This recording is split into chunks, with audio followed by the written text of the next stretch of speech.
Okay, so for my Skillshare, I went and I was checking out a whole bunch of Photoshop 3D effect stuff, and I was like, yeah, these are great, but I wanted to show how I do it because how I do it is a little different.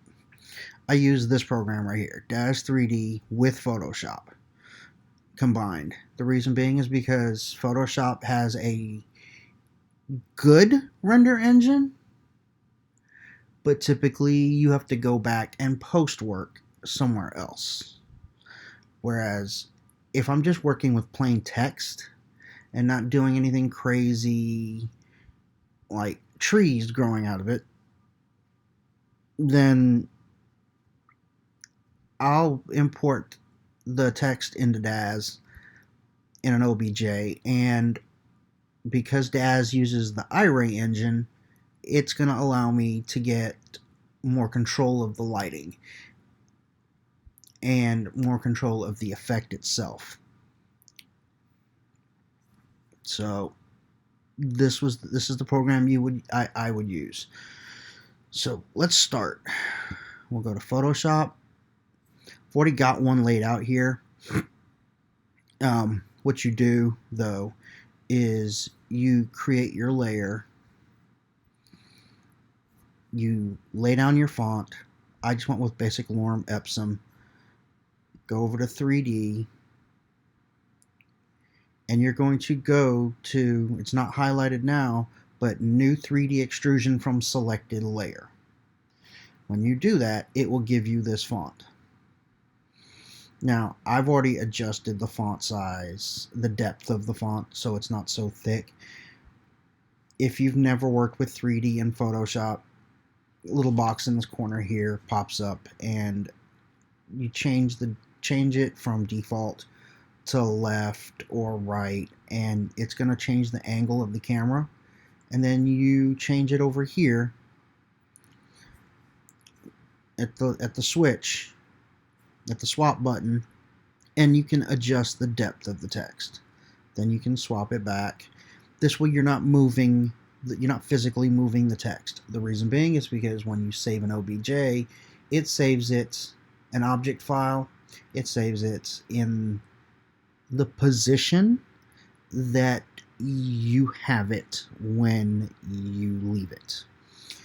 Okay, so to get this OBJ now out, you go to 3D and you go to export 3D layer. It's going to give you the dimensions. We're going to do, instead of a collada, we're going to do a wavefront OBJ. Now, with wavefronts, the catch is in Daz. When you import it into Daz, it will be invisible. Okay. So you save it. Remember where you saved it. I've already saved it, so it's going to replace it.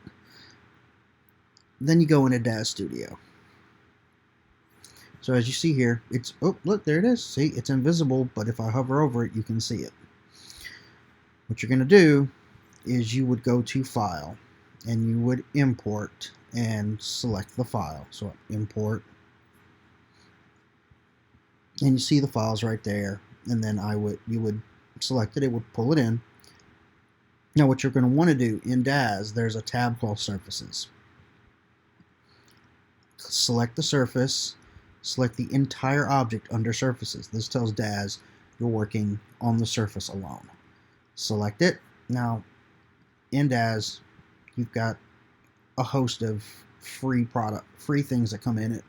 You're going to go to the Smart Content tab right here, select Materials, double click the icon. It's going to pop up a bunch of items on the left, and you're going to go to Shaders, and then you're going to select iRay. Like I said, we're working with the iRay engine. You want shaders that are compliant with that. I'm going to use carbon fiber. I didn't select my stuff. There it is right there. Alright, there it is in carbon fiber. Yeah, it doesn't look spectacular. It will though in just a second. I'm going to do this using the default lighting for iRay. I'm using textured shade right now. I'm going to use the iRay engine right now, and in just a matter of seconds, it looks like that. Now, the light is coming straight down in front because the time zone, the lighting is set by time zone and time. And right now it's set at high noon. But, you know what? That carbon fiber doesn't look so good. Let's do cast iron.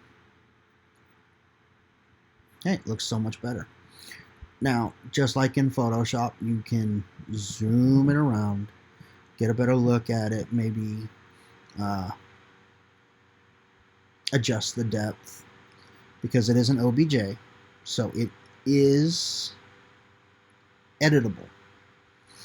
I could do some pretty weird things. So